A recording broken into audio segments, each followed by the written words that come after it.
Analisis film dokumenter Pengabdian untuk Negeri. Sebelumnya, perkenalkan kami dari kelompok 1 Agenda 2 dengan anggota. Halo, aku Irawan. Halo, aku Yano. Halo, aku Citra. Yuk langsung saja kita bahas. Film dokumenter ini mengisahkan seorang ibu berusia 50 tahun bernama Sri Handayani yang memilih untuk menjadi tenaga pengajar di SD Wiyata Bakti yang terletak di Dusun Wates, Kecamatan Pakulon, Kabupaten Grobogan. Siapa sangka, dengan akses jalan yang terbatas, gaji yang tidak seberapa, hingga fasilitas sekolah yang seadanya, justru membuat tekad Ibu Sri semakin bulat untuk terus mengabdi, memperbaiki pendidikan generasi bangsa di pelosok desa ini. Yuk, mari kita bahas penerapan nilai-nilai berakhlak Ibu Sri Handayani. Nilai berorientasi pelayanan ditunjukkan dengan keikhlasan dan ketulusan Ibu Sri Handayani dalam mengajar anak-anak SD kecil di pojok Desa Wates, Kabupaten Grobogan. Hal tersebut beliau lakukan agar pendidikan bisa terus tersampaikan kepada masyarakat, khususnya anak-anak di SD Grobogan. Nilai akuntabel dari Ibu Sri Handayani ditunjukkan di mana beliau menjalankan kewajibannya sebagai seorang guru dengan penuh tanggung jawab. Meskipun beliau seorang penjahit dan seorang ibu, namun tidak memudarkan tanggung jawabnya untuk datang mengajar ke sekolah tiap harinya. Ibu Sri Handayani merupakan seseorang yang berkompeten, di mana pada tahun 2006 beliau menamatkan pendidikannya pada jenjang D2 Universitas Terbuka. Hal tersebut menunjukkan bahwa kompetensi beliau sebagai seorang guru tidak diragukan lagi.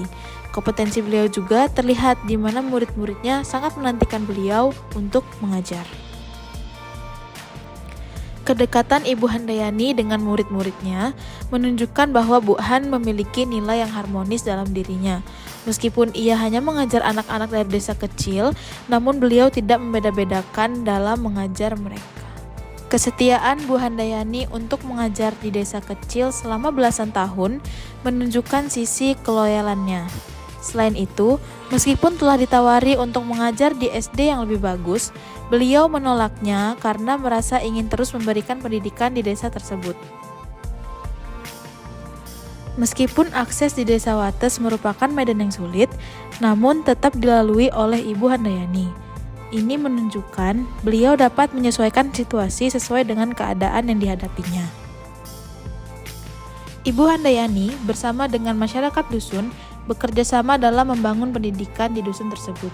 Ibu Handayani mengatakan, asalkan kita sungguh-sungguh, maka masyarakat sekitar akan mendukung apa yang kita lakukan.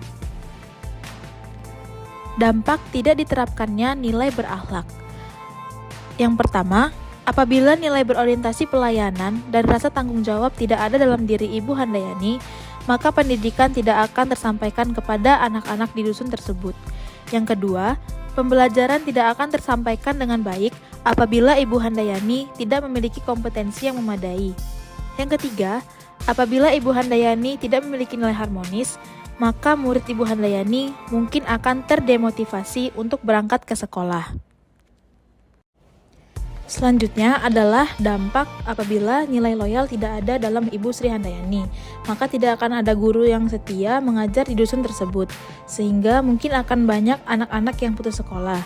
Selanjutnya, apabila Bu Han tidak bekerja sama dengan masyarakat dalam mengajar di dusun tersebut, beliau mungkin akan kesulitan untuk mendapatkan akses mengajar dari orang tua murid. Gagasan alternatif pemecahan masalah dan konsekuensi penerapan dari setiap alternatif gagasan pemecahan masalah.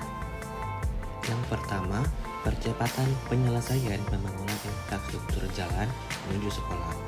Jalan menuju ke sekolah yang sulit diakses menjadi salah satu kendala sehingga perlunya perbaikan jalan menuju SDN Kecil Pojok. Konsekuensinya, Bu Han dapat lebih mudah menuju ke sekolah dan peningkatan minat guru-guru lain yang berada di sekitar untuk dapat ikut mengajar di SDN Kecil Pojok. Yang kedua yaitu pemenuhan sarana dan prasarana SDN Kecil Pojok. Infrastruktur yang kurang layak, misalnya bangunan sekolah yang mudah rubuh, serta kurangnya buku dan alat tulis akan menghambat pembelajaran bagi anak-anak di SDN kecil pojok. Jika hal ini diselesaikan, tentunya konsekuensinya adalah anak-anak akan lebih nyaman belajar dan lebih mudah menangkap pembelajaran. Yang ketiga yaitu inovasi pembelajaran. Misalnya dengan memperbanyak pembelajaran di luar kelas agar anak-anak tidak merasa bosan dan anak-anak lebih mudah memahami pembelajaran. Inovasi lainnya seperti penurunan relawan sekolah mengajar. Misalnya organisasi sosial non-profit yang pada saat ini mampu berkontribusi khususnya di bidang pendidikan. Adanya relawan tentu akan menarik minat anak-anak SDN kecil pojok untuk terus semangat belajar. Yang keempat yaitu pemberian insentif bagi guru yang siap mengajar di desa kecil. Bu Ian menuturkan bahwa gaji yang didapatkan dari mengajar tentu tidak cukup untuk kehidupan sehari-hari. Olehnya itu, beliau harus mencari tambahan pekerjaan lainnya untuk mencukupi hidupnya. Dengan pemberian insentif guru, konsekuensinya adalah terciptanya kesejahteraan guru dan juga meningkatnya minat guru-guru lain untuk dapat berkontribusi dan mendedikasikan dirinya ke sekolah di desa terpencil.